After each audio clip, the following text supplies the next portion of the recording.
Hey everybody, my name is Chad from elevarlab.com and shadetreefilms.com, and this is a little web series I do called Tips from the Top, where I give you tips on building a successful film business from the top of something.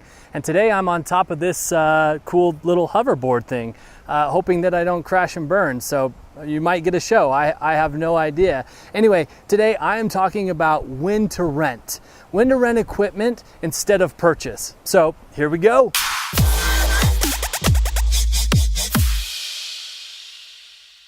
So I read a quote the other day that I really liked, and it goes like this. It's super simple but powerful. It says, sometimes it's more powerful to have access than ownership.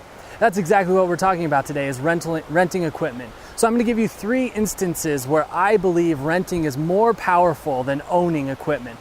The first one is just getting started, right? Your budget's low, you usually don't have a lot of startup cash, and equipment is expensive. And so this is a natural time for you to start renting equipment and get a few of those first jobs under your belt. You can book the job, get the down payment on the job, and rent the equipment with that money. It just seems like a natural time for rental to make sense.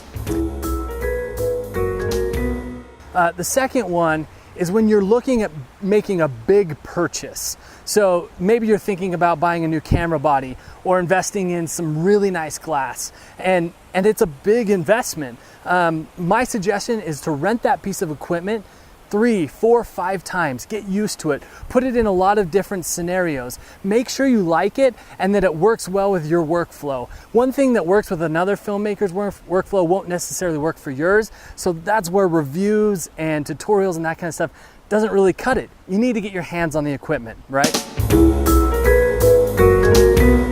Okay, so here's the third instance that I think renting is more powerful than owning. And that's when the equipment is really expensive and it's going to be outdated in the next 6 to 12 months, right? Camera companies with their bodies, they're coming out with new technology every 6 months or 12 months.